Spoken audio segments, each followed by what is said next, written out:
Coming up on a full day in flip-flops, Lindsay attends her second ever NBA basketball game, and I search for a Charles Barkley bobblehead. But really, we're both just excited to see the gorilla. This was our experience at the Phoenix Suns game.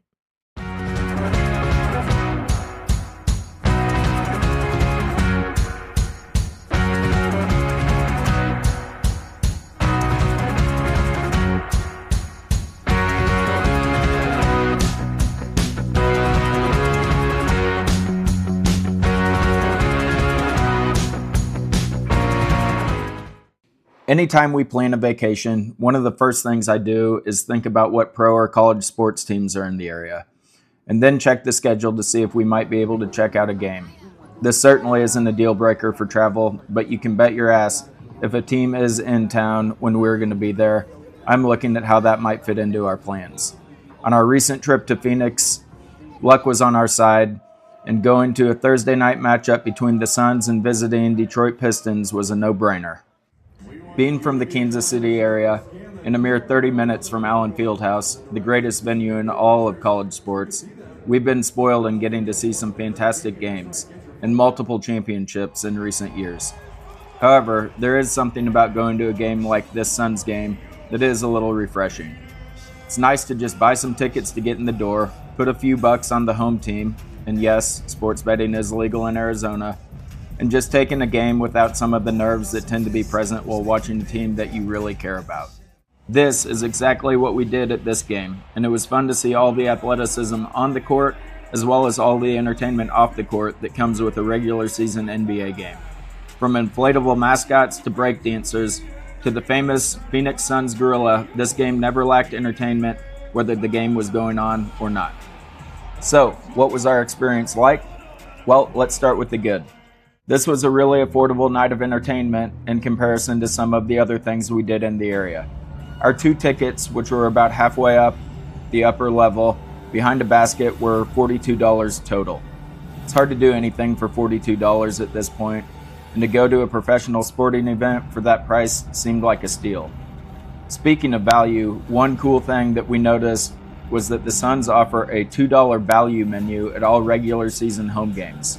For just $2, you can pick up a hot dog, popcorn, chips, soda, Dasani water, tacos, and even ice cream sandwiches. This is just an insanely affordable option for a sporting event.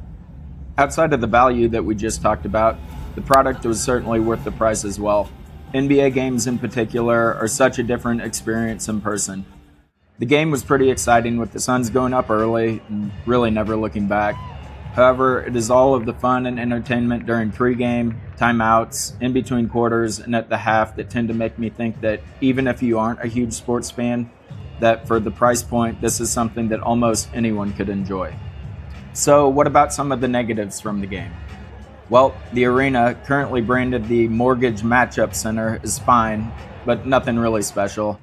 It had enough amenities, concessions, and bathrooms, but there was nothing that had what I'd call kind of that wow factor that sometimes sets these venues apart. I also have to mention the price of beer and alcohol. While the value menu and the tickets to the game were a huge plus, the same can't be said about grabbing a cold beverage. Depending on what you choose, from domestic can, craft draw, or a cocktail, you can expect to pay about $20 per drink, which can quickly make that affordable night pretty pricey. And one final thing that was a little disappointing was the team store.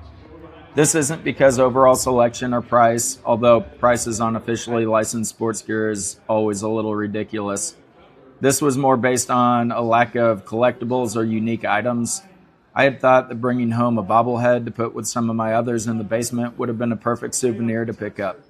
Ideally, something like a Charles Barkley, maybe Dan Marley, Steve Nash, or maybe even cooler would have been the gorilla mascot as a bobblehead.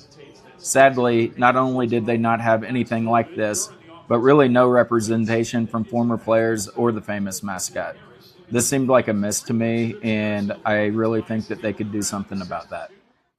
Okay, now that we've covered some of the good and maybe some of the not so good, the question is, would we do this again if we went to Phoenix? My answer in short would be yes, but this decision might not be as much of a slam dunk as some other options that we experienced on our trip. I think it would be a matter of when the game was, who it was against, how much we could get tickets for, and who we were with. Basically all things that you weigh when you're making these decisions on a trip. It is hard to beat a live sporting event, especially played at a high level like this, but it's also hard to beat a lot of things when you're on vacation. So we'd probably just see how things fell. If it didn't work out, it wouldn't be a major disappointment for us. But if it fit into the schedule, certainly something we would consider going to again. Okay, that's some of the good, some of the bad. So I think that about covers it for this short one. Hope you enjoyed it.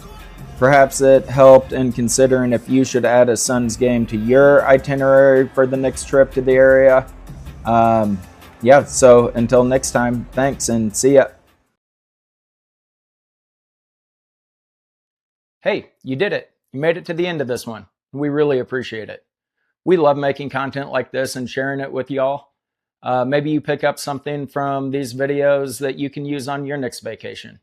If that's the case and you wouldn't mind, please consider giving this video a like, maybe sharing it with someone else who might be interested in this type of thing, or even subscribing to our channel to see additional content that might be of interest to you. In the meantime, thanks again for watching, and we'll see you next time.